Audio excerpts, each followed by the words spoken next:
Okay, welcome everybody.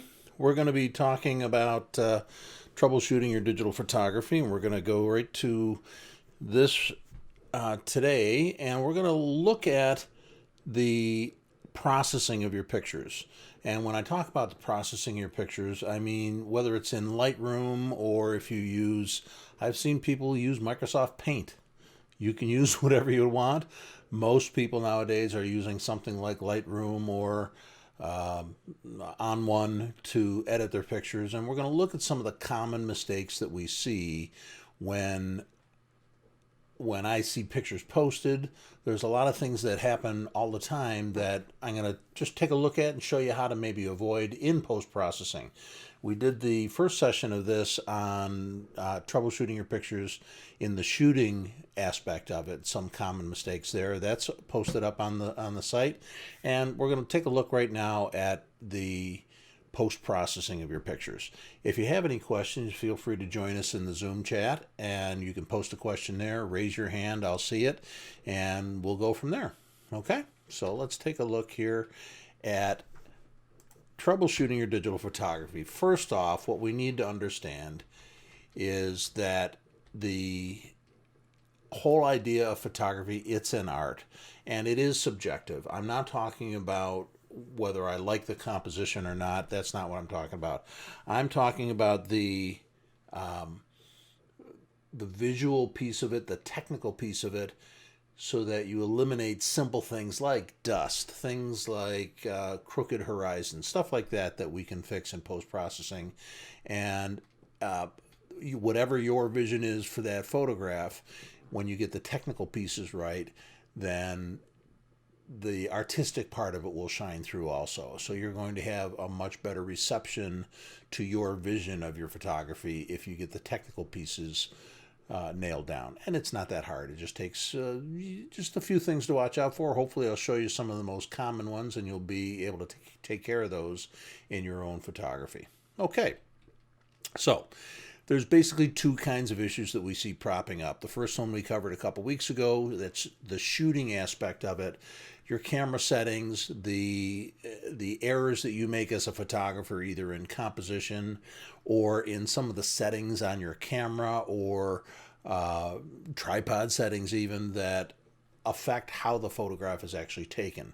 Some of which you can fix in post-processing, but you're always better off if you strive to get the picture just right in the camera itself before you have to do any processing. When we used to shoot film, that was your only option. I mean, other than a little dodging and burning when you printed it, if your photograph wasn't right on the film, it wasn't really going to get fixed too well. So the nice thing is, even if you make a mistake when shooting, you should be able to fix a lot of those errors in post-processing. And we're going to take a look at just some of those errors that are very common and we see pop up. Things like color shifts and horizons, cropping errors where you crop it, or maybe you don't crop it at all, and you go to print it and the edges or the top and bottom get cut off. When you shoot with a DSLR nowadays, it has a wider format, closer to 16:9 or 16:10 aspect ratio, and when you go to print an 8x10, there's some cropping that's involved there. So understanding a little bit how your printer works, how your what the end result is going to be for that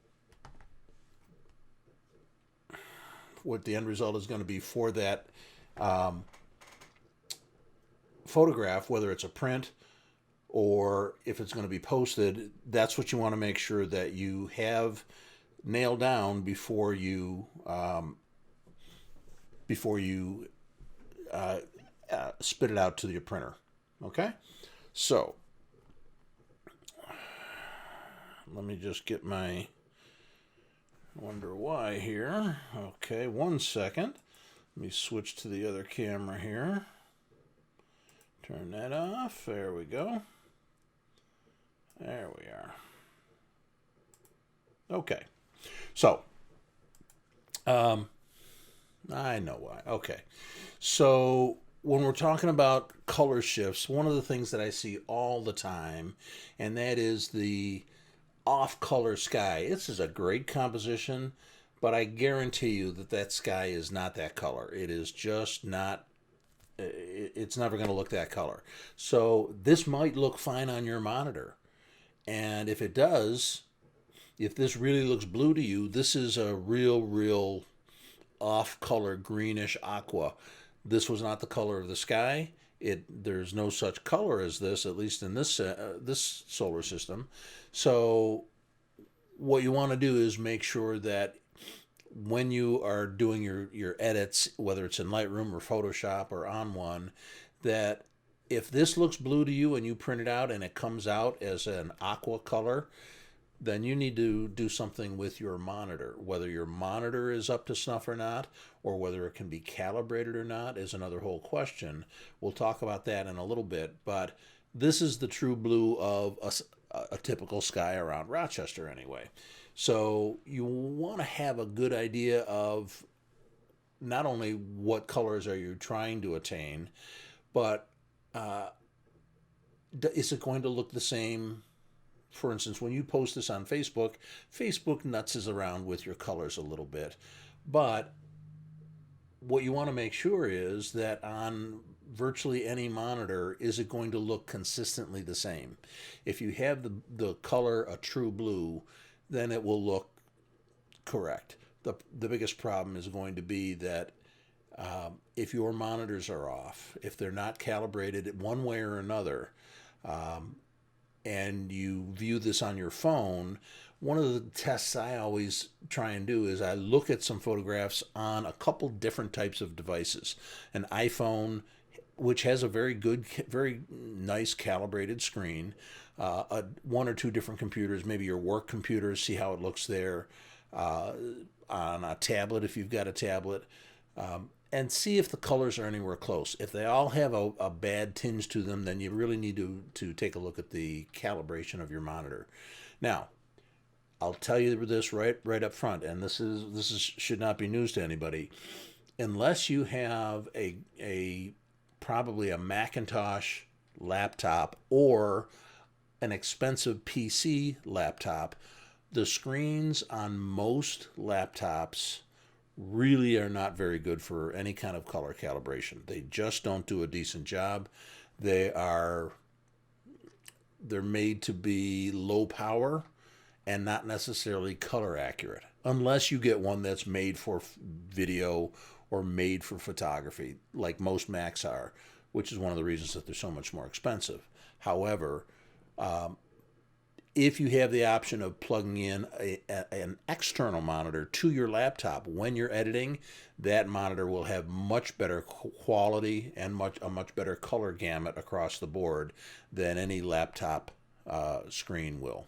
So just a little hint, try plugging in a monitor if you're going to be doing a lot of editing on a laptop. If you have a desktop, then your monitors, you want to make sure that they're calibrated. If you happen to have a setup like I do here with two monitors, and that gives you a lot of advantages whether you're using Lightroom or on one. One of the things you want to do is make sure that those two monitors match. There's nothing worse than getting it looking just right on this monitor, and you pull it up on this monitor, and it's a whole different color. So you can get them as close as possible. That'll help your editing also. It's helpful if you get two of the exact same model, two of the same brand and same model. That will help your editing also. If that's not possible, try and get two of the same brand. And again, most of the technology that a company uses, it distributes across its models and then turns on features based on the cost of the model or the features of that particular monitor. So, color calibration, if you have nothing but clouds behind you, there's not much you can do. Here we can see some clouds on the bottom and it's a washed out sky. You can do some things to adjust that color once you're brought it into your post-processing software, and you can, if that really is blue there, if you haven't blown it out, you should be able to bring back some of that blue color. This is a picture. This is one of the very, very first pictures I took years ago, probably 8-9 years ago when I got my first DSLR. and I edited it, and boy, I thought this is great. And I look at it now, and it is just way overdone. There's no sky this color anywhere in the world. Just overdone, just over processed. The colors were just out of bounds. Something that I found out the hard way when I went to send some pictures off to be printed, the difference in the color space that you use. Your camera uses a color space. You can set that in your camera, whether it's Adobe RGB or sRGB. You pick the color space you want to use, and then when you bring it in Lightroom, make sure you're editing it in the same color space. Now, a lot of professional photographers will use Adobe RGB. Most cameras have a choice of usually sRGB and Adobe RGB in your camera. When you bring it into Lightroom or into another processing program, you should have many more options. But what you want to make sure is that if you're going to post these on a website, if they're going to be seen on an electronic screen, then you want to edit it in sRGB. Because if you do all of your work in Adobe RGB and then put that up on Facebook, the colors will shift because Facebook displays things, because it's electronic, in sRGB. Here's the lesson I learned. I sat through several different webinars about printing, and I made sure that when I exported some portraits for some family pictures for some friends, I exported them with widest color gamut. I think it was Pro Photo, and I shipped those off to be printed. Well, I got them back, and everything just looked like people were ready to just keel over and die. There was just, this is an example of that. This particular one I exported in Adobe RGB. This one is in Pro Photo, which is supposed to be the highest gamut and has the most colors available. But this young lady just looks sickly. It has this overall grayish, greenish cast to it. But sRGB, because I'm looking at this on an electronic screen, sRGB represents those colors the best. However, when you are printing, and I'm printing to a printer that supports Pro Photo, I'll get a much better print from that Pro Photo shot if the printer supports the Pro Photo color space, because there are physically more colors available to use to make the final image. I can't show you that because anything I show you will be, again, electronic and downgraded to sRGB. But if I handed you a print and you looked at it and it was printed in Pro Photo on a Pro Photo compatible printer, it would look much like the one on the left. Actually a little bit better because there would be even more tonality there. So it's one of those things you need to take a look at on your camera. Make sure the camera matches whatever you're editing in. And then whatever the end result is, wherever that picture is going to go, if it's going to go to print, then you choose how you want to edit it on your screen so that it ends up printing in the color that you want. And I always recommend do a test print first before you send off and get an entire photo book printed. But make sure that your printer, whether it's a printing service or your printer itself, is using the same color space that you're editing in. This was the other problem, is that I was told that a particular lab that I was going to use, that, oh yeah, make sure you send them Pro Photo because that will give them the best possible use of color. So I did, and everything came back with this color shift. When I contacted them, they said, well, we used to print in Pro Photo, but 98% of the photographs that we got in digitally were edited in sRGB, and instead of constantly sending them back to the customer to re-export them in Pro Photo, they said, we just switched our printing process to accept sRGB, and that's now their standard. And I contacted a couple of other labs that they said the same thing. Yeah, we'll take sRGB and we'll make sure the colors are right. Okay, well, that's one of those things that's a gotcha, that it's going to be different for everybody. It depends on where you have them printed. But most color labs, if you give them a call, or it'll say right on their website, submit your photos in sRGB or Pro Photo or Adobe RGB. But make sure that you talk with them before you ship them off several hundred pictures to be printed. Okay, another thing that I see a lot in photographs that have a horizon is this falling off the edge of the world syndrome, where it's your tripod wasn't necessarily level, and this will happen a lot in panoramas also because you have so much horizon usually. And this is simple enough to fix in post-processing. You will lose a little bit of your image if it's not completely cockeyed. If it's just off a little bit like this one is, you'll lose a little bit of the sky because it'll clip off the corners and still give you your rectangle. But it's one of those things that you want to make sure that you go from a tilted, I need to stand at an angle in order to make it look right kind of a photograph to one that has a level horizon. And in Lightroom, there is in the cropping tool, there'll be what looks like a little carpenter's level that you just draw across a straight line, whether it's a line of trees or the actual horizon line. Trace that line with that carpenter's level, and then Lightroom will adjust it and make everything else level. So simple fix, easy to fix after the fact. Just know that you're going to lose a little bit around the edges, but probably only a couple percent. Shouldn't be a big issue for almost any picture you're taking. So another thing that I see a lot is, and this does have to do with composition. There's composition guidelines. You can use the rule of thirds or the rule of space, and they are guidelines only. But it's the kind of thing like this, when you have a photograph, when I took this picture and I see these planes approaching the left edge of this photograph, it's a cool picture, but it's in the back of my mind, subconsciously, I'm saying, oh, they're about to fly out of the frame. Obviously not, because we're not living in Hogwarts. This is a static image, but the unbalance to the right side there, where you've got this extra space, it's not a balanced composition.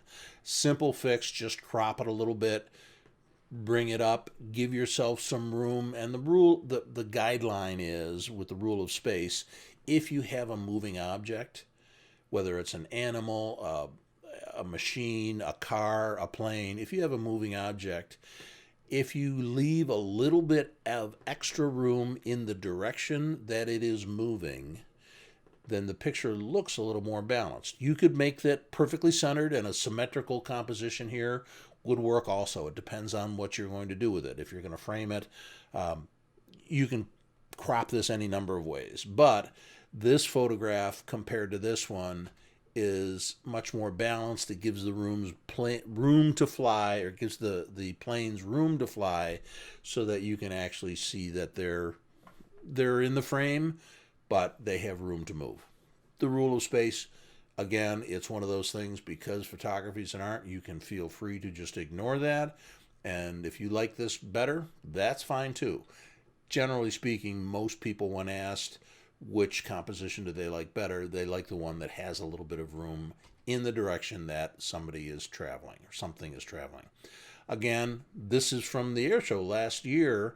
I saw this photograph, and these planes are moving fast. There's no question about it. At 500 miles an hour, you're lucky you got them in the frame. However, with a little bit of cropping, or holding your finger down on that shutter, getting them so that they're closer to the left-hand side of the frame instead of to the right where they're ready to fall out, you've got 80% of the frame here that's doing nothing for you. Obviously, the scene is the jets, but the buildings on the ground and the clouds don't really add anything to it, and that's what most of your frame is.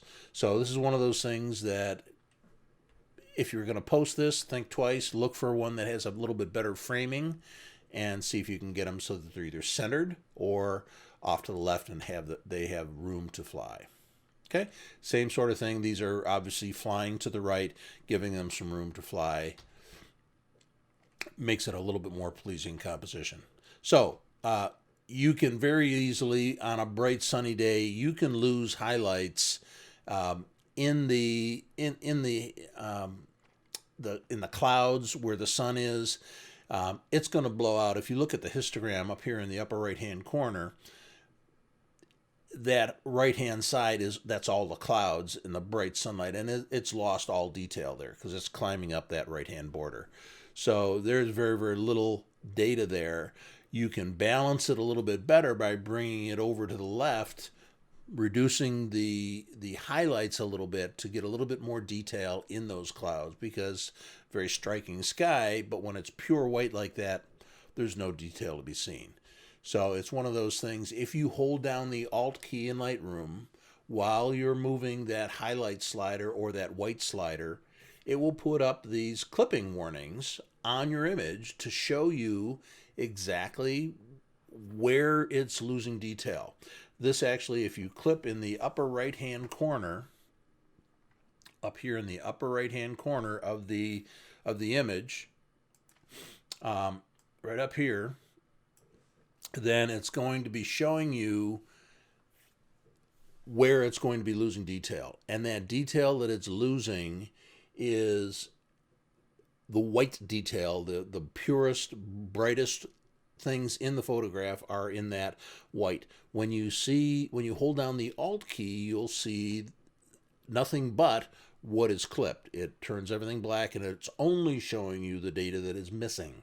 So what you do is you hold down the Alt key and you move the slider until you get just a little bit of white, just enough so that you're getting the full spectrum of colors, but it allows you to visualize where you're losing detail.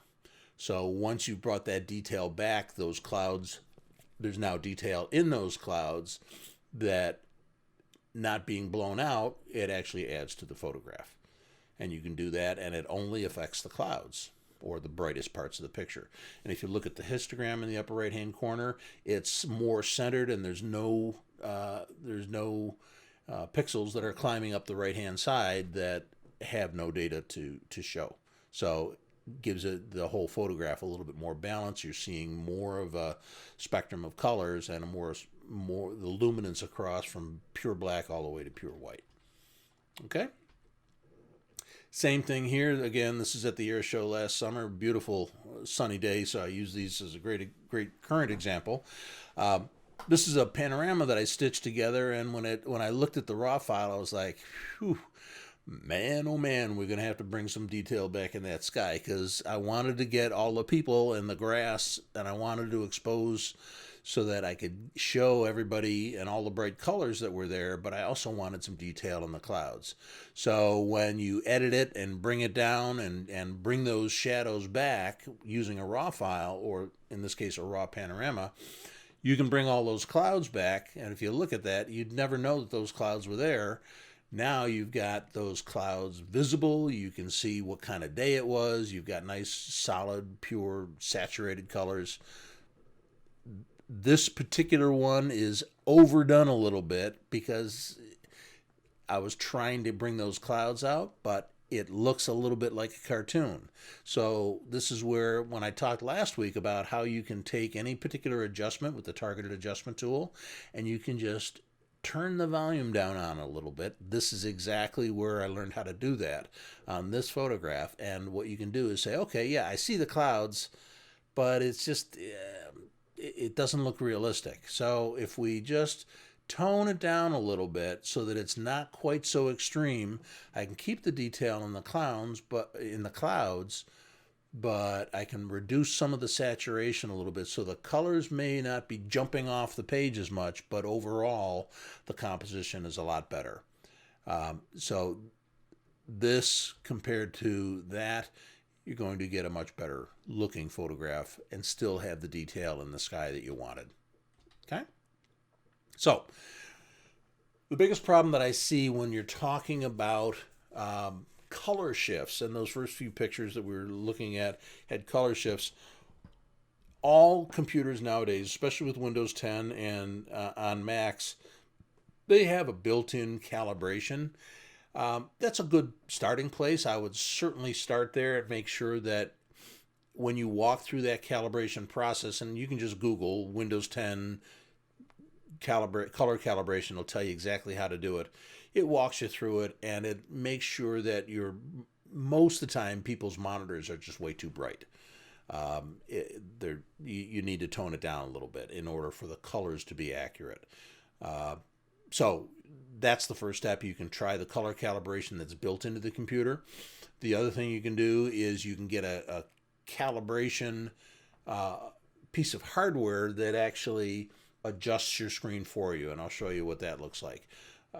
But what it does is it actually measures the light coming off the screen, and it measures the color coming off the screen, and it tells you here's where the colors are accurate and here's where they're not, and it tells you some of them will actually try and adjust the screen for you through software, the more expensive ones. Other ones will tell you, okay, here's the luminance value for your red, green, and blue, and it should be X, Y, and Z, and it will give you a value to try and match, and then you reread the screen with the piece of hardware, with the color sensor, and it will tell you, okay, you're closer, but you need to adjust the green or the red, and it will get you as close as possible to an accurate color representation. And one of the ones that works very, very well, and I had to get this because I was just getting frustrated with having off-color photographs. But this Spider, it will let you do, I think, 5 different monitors, but it's just a simple piece of hardware. There's a color sensor built into the back that this sits against the screen and measures the color. It has some software that directs the whole process. Does a great job. You can get these for between $80 and $100. The Spider 5, it looks a little bit different now, but the Spider 5 is a very good system. They have other systems that will also allow you to calibrate your printer and your scanner. So a lot of pros will get that so that everything is talking the same language, everything is calibrated to each other. But the Spider Pro does a real good job. It's one of those things that if you are going to be printing at all, or you're trying to get your photographs noticed, having the colors accurate is never a bad thing. There's a few other ones. This X-Rite, between $100 and $400, and this is one of the ones that is like Pantone approved and will allow you to measure other things besides your screen and actually get an accurate representation of that particular color. Does a very, very good job. All of these hardware pieces do excellent jobs, better than the calibration that's built into your operating system when it's done right. The biggest problem you might have is that as the backlight on your monitor starts to wear out over time, it will change, which is why most of the calibration systems want you to update the calibration monthly. You rerun the process once a month. Whether you do it once a month or once every other month, it's up to you. It depends on how new your monitors are. But it's one of those things that it can certainly improve the color calibration of all of your photographs, especially when you're trying to edit and try and get accurate skin tones and landscape tones that you were there and you remember what it looked like. But having a hard time with your monitor being uncalibrated, this takes care of that problem. Okay, probably one of the toughest things to figure out, and can be one of the most expensive things, is printing. When you've got a real good photograph and you want to do more than just post it on Facebook, you want to actually get a print, hang it in your house, hang it in your in your office. It's usually well worthwhile to go to a professional printing service and have it printed there. The biggest mistake that I see most people trying to do is using a $100 or $70 3-color inkjet printer that's designed to print out homework and trying to get real decent photographs out of something like that. It's just not going to happen. You'll get a photograph, but the colors will never be accurate. It is just not capable of doing it. So if you have a color printer like that, an inexpensive inkjet, it will physically print photographs, but it's nothing you're going to want to hang up on your wall. Even though you can buy photo paper for it, it's not something you're going to want to hang up. So when we're talking about printing mistakes, the biggest problem with most inexpensive printers, and I'm talking real photo printers, start at about $300 minimum, because they use many more colors to reproduce your photography. Most inkjet printers that you buy today, consumer level printers, use cyan, magenta, and yellow inks plus black. Real photo printers, they'll use anywhere from 6 colors, twice as many, and they'll use a gray instead of a pure black. This allows them to get much better tonality, much better gradations between color that would increase the appeal of those photographs and make them much more accurate. So, having the printer calibrated to a different color calibration than your screen is another big problem. This is where you're going to see colors being off. Even if you're using a pro printer, unless they're calibrated together and your software knows what it's printing to, you're going to have off colors that are not going to be true. Another thing that you may not even consider, you might have an incandescent light on your desk, you might have a fluorescent light on the ceiling, you might have a halogen light that is bouncing off a green colored wall. All of those things affect the photograph that you're looking at that just came out of the printer. And if you're looking at it in a colored light, it's going to look different. If you can hold it up to a window and look at it in window light, in pure daylight, it's always going to look its absolute best. However, most people don't have daylight in their living rooms. So take that photograph down to where you're going to hang it, whether it's in your office or your living room, and look at the lighting that's there. If you have 3 lights in your living room and there are 3 different colors of fluorescent lighting, you're just going to have some terrible looking pictures because they're being hit by different colors of light and they're reflecting different types of light, different colors of light back to your eye. So one of the things I did is when I went to buy light bulbs the last time, and if you ever go to Home Depot or Lowe's and you try and buy, instead of halogen bulbs or incandescent bulbs or fluorescent bulbs, I like to buy LEDs because they run cooler and they're less expensive to operate. There's probably 6 to 10 different colors of light that you can get for any particular bulb. So I always try and buy daylight, 5000 K, 5000 Kelvin, daylight balanced bulbs whenever possible, at least in one room, so that all the bulbs are the same color, so everything is going to be seen under the same lighting. It's just something, a tip you can help yourself with. Instead of having different colors coming off of the lamps in your house, try and standardize on a color. If you like that yellowish incandescent kind of a color look, great, then standardize on that. But having that mixed light when you're trying to show off your prints, it makes it tough. So a lot of people, myself included, I've got an office printer that I use for all kinds of different things. It's a 3-color ink. I'm not going to spend $70 every time I need to replace the inks on that, because I'm not going to print my photographs here. I'm going to send them out to be printed. I can get a better quality, and I can get many more options for printing when I send them out. So I don't buy the manufacturer's ink for my Epson printer. I get the inexpensive dye-based inks for this because I know I'm not going to be printing photographs on this. However, if you do have a printer that is supposed to be a photo printer that uses more than 3 colors, there's dye-based inks and there's pigment-based inks. Pigment-based inks are usually more expensive, but they are archival. They have pure color in them. It's not just think of it as a difference between paint coloring and food coloring. Food coloring, it's meant to tint the food. It's tint the water. Paint, when you put it on, it's going to lay on thick and it's going to be a pure color.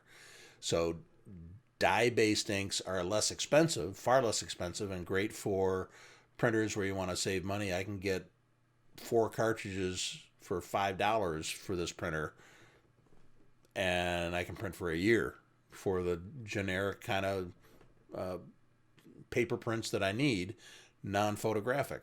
Anything else, I'm going to send out, whether it be Row-Photo or Snapfish or Shutterfly or one of those, or Bay-Photo or M-Wave, or excuse me, MPix, and I'll have it printed professionally when I really want to get something printed.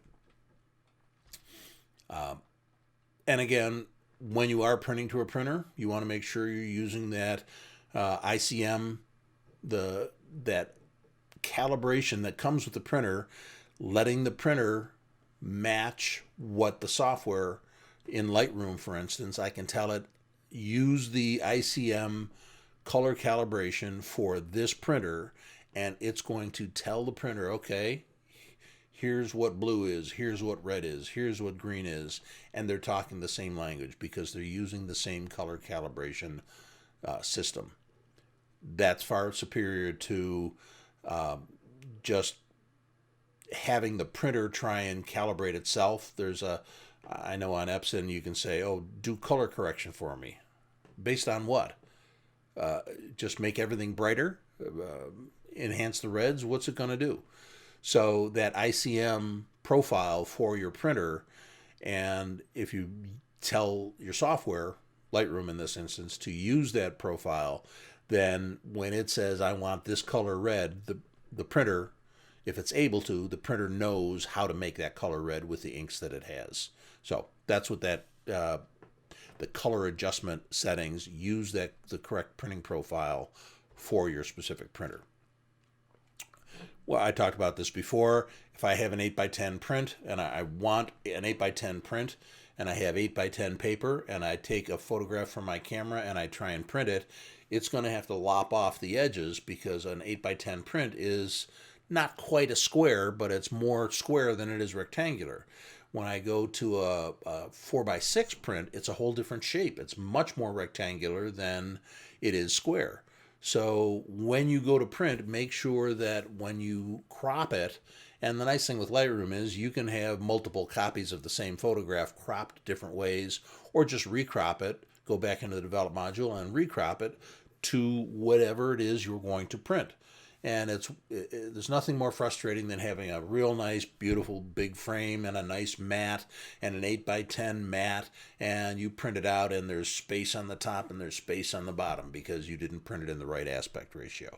So crop it to the size paper that you're going to be printing to, or to the size mat opening that you're going to be hanging it on for that frame.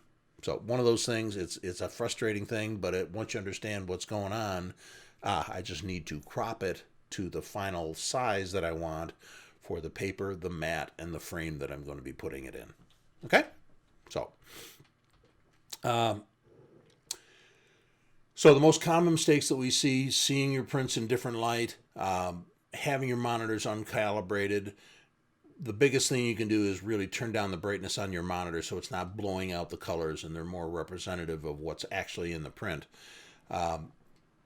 Having an inexpensive photo printer and expecting it to actually do something other than print PowerPoint slides.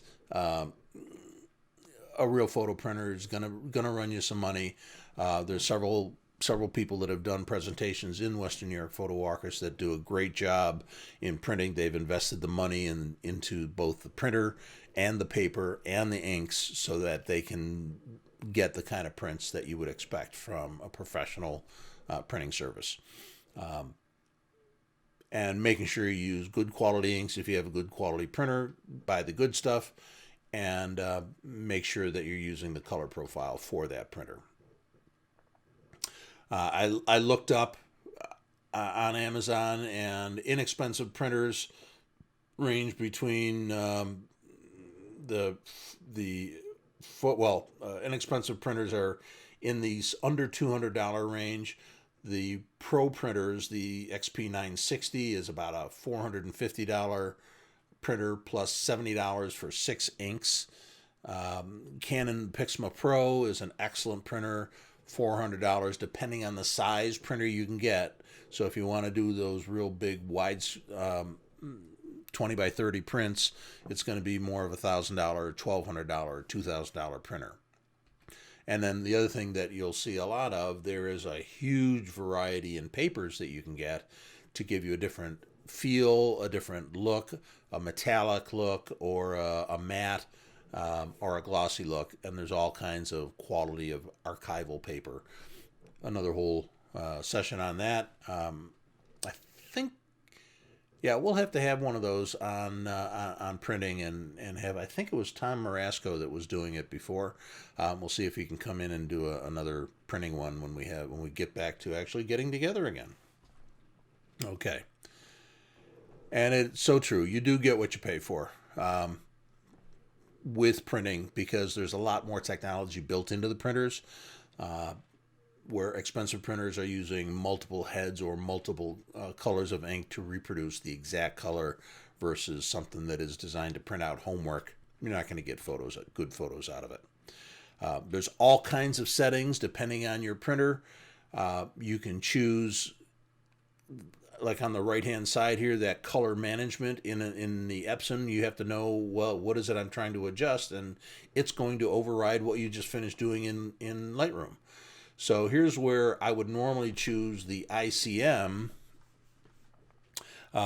in the driver, so that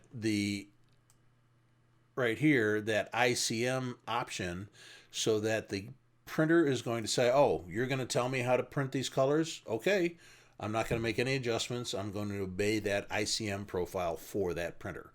And I tell Photoshop or I tell Lightroom to do the same. That way they're talking. The software knows how to tell the printer, make this particular color red or this particular color blue, and it knows how to do it. So there's all kinds of options in here. There's all kinds of options in each of these different ones. Every single printer is going to be different. It's one of those things that once you understand your printer and how it works the best, you'll get used to the settings you need to use. In most cases, for mine, I get the best prints if I do want a quick print by using that ICM profile. So when you are printing, we talked about aspect ratio. This particular print had an aspect ratio of 5 to 7.5. When you crop it to an 8 by 10, you're going to lose the left and right hand sides a little bit. That's okay. As long as I do that cropping in Lightroom, it's going to be clear how the picture is going to look before I actually print it or send it out to be printing.